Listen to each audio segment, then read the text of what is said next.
po ang Panginoong Sus, mga minamahal kong kababayan. At habang ako'y nandito sa SM Santa Mesa, mga kababayan minamahal, ako po'y magbabagi ng salita ng Panginoong Sus. At sana po sa mga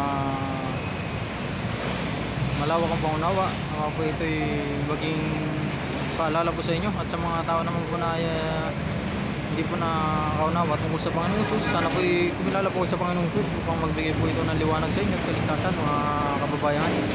Sa mga minamahal kong kababayan, po rin po ang Panginoong Sus.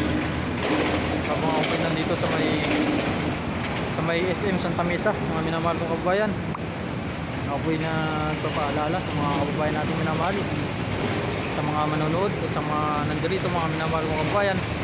Gusto ko pong ipabot sa inyo, mga minamahal kong kababayan, na napakahirap po sa impyerno. Natanging sa Panginoong Sus lamang po, mga minamahal kong kababayan, ang kaligtasan. At napakasimple po, mga minamahal kong kababayan, nang ipinapagawa ng Panginoong Sus. Gusto lamang po ng Panginoong Sus, mga minamahal kong kababayan, na kayo po, mga kababayan, ay kumilala sa Kanya bilang Panginoong tagapagligtas.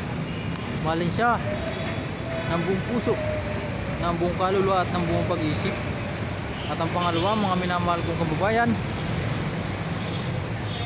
ay ibigin po natin ang ating kapwa gaya ng pag-ibig natin sa ating mga sarili, mga minamahal kong kababayan.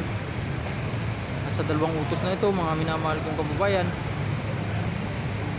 ay masusunod na po natin ang buong kautusan, ang mga sinulat ng mga propeta, gayon din po ni na Moises.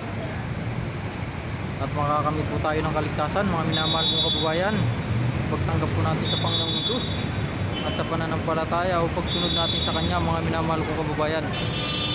Nawa, mga kababayan, tanggapin niyo po ang Panginoong Hesus bilang Panginoon na tagapagligtas at sumunod po sa Kanyang mga salita, mga minamahal kong kababayan.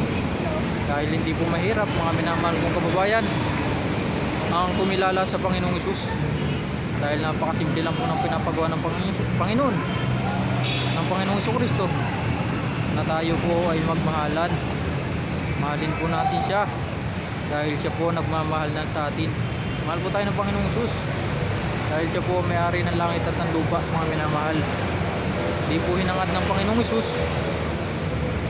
na sino man po sa atin, mga minamahal kong kababayan, na sino man po sa atin ay mapahamak, kundi ang lahat po ay maligtas, mga minamahal. Kaya nawa, mga minamahal kong kababayan, kumilala po kayo sa Panginoong Hesus na nagmamahal sa atin, mga minamahal kong kababayan. Purihin po ang Panginoong Hesus, mga minamahal kong kababayan. At mga kababayan, kung sa mga alam at lagana po sa panahon po natin, mga kababayan, ang mga hindi kumikilala naman sa Panginoong Hesus, mga kababayan minamahal, papagsisihan niyo po ang mga tao ng mga taong hindi kumikilala sa Panginoong Hesus.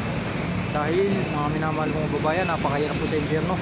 Gusto ko pong ipabatid sa inyo na gulping hirap po sa impyerno, mga minamahal, sa mga hindi po kumikilala sa Panginoong Hesus, na iba po ang mga sinasamba nyo, mga minamahal kong kababayan. Napakahirap po, nakasasabitin nyo sa impyerno.